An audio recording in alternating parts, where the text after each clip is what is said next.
मऊ पण मोकळा, अजिबात घशात तोटरा न बसणारा, मऊ तर इतका की बाळापासून आबापर्यंत कोणीही खाऊ शकतं. तुमचा उपमा जर चिकट किंवा कोरडा होत असेल तर हा व्हिडिओ जरूर बघा. उपम्यासाठी आपल्याला लागणार आहे गाजर आणि कांदा. एक मोठं गाजर आहे, त्याचं फक्त अर्ध घेते कारण आपण अर्धी वाटी रव्याचाच उपमा करणार आहोत. गाजराचे अगदी बारीक बारीक तुकडे करायचे, नाहीतर ते शिजायला फार वेळ लागतो. त्यासोबत आपण एक छोट्या आकाराचा कांदाही बारीक चिरून घेऊया. उपम्यासाठी आपल्याला हवं हे दही. हे घरचंच आहे पण जुनं असल्यामुळे किंचित आंबट आहे, पण त्यामुळे आपला उपमा छान आंबट गोड होणार. तुम्ही ताकाचा वापरही करू शकता.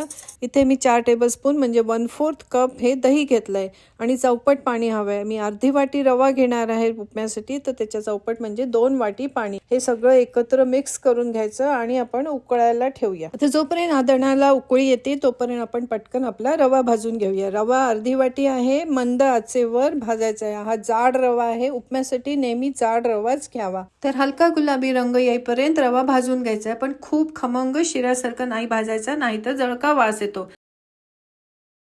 आणि आता आपण करूया फोडणी.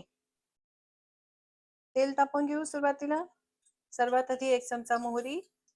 मोहरी तडतडायला लागली की अगदी चिमूटभर जिरं, जास्ती जिरं नाही घालायचं. 1 चमचा उडदाची डाळ, 1 चमचा चण्याची डाळ, कडीलिंबाची पाने, 2 सुकी लाल मिरचीचे तुकडे आणि याला एकदा मिरची तळली जाईपर्यंत थोडंसं हलवून घेऊ. आता कांदा आणि गाजर, त्यासोबत थोडासा हिंग. तर कांदा आणि गाजर मऊ होईपर्यंत याला झाकण ठेवून शिजवून घ्यायचंय. गाजरला किंचित वेळ लागतो, कांदा पटकन मऊ होतो. गॅस बारीक करून मंद आचेवर शिजवून घेऊ. 1 मिनिट झालंय, बघूया आपलं गाजर आणि कांदा शिजलाय का. अजून पूर्णपणे शिजला नाहीये, पण त्याच्यात आपल्याला अजून 2 गोष्टी घालायच्या आहेत. 2-4 काजू. काजू ऐच्छिक आहेत, पण घातले तर खूप छान लागतात. आणि थोडंसं आलं किसून. किसल्या इतका मस्त वास आलाय. तर हे परतून घेऊ आणि परत एकदा वाफ आणायची. बघूया गाजर शिजलंय का. तर गाजर आणि कांदा दोन्ही मऊ झालाय. आता आपण याच्यात घालूया पाणी.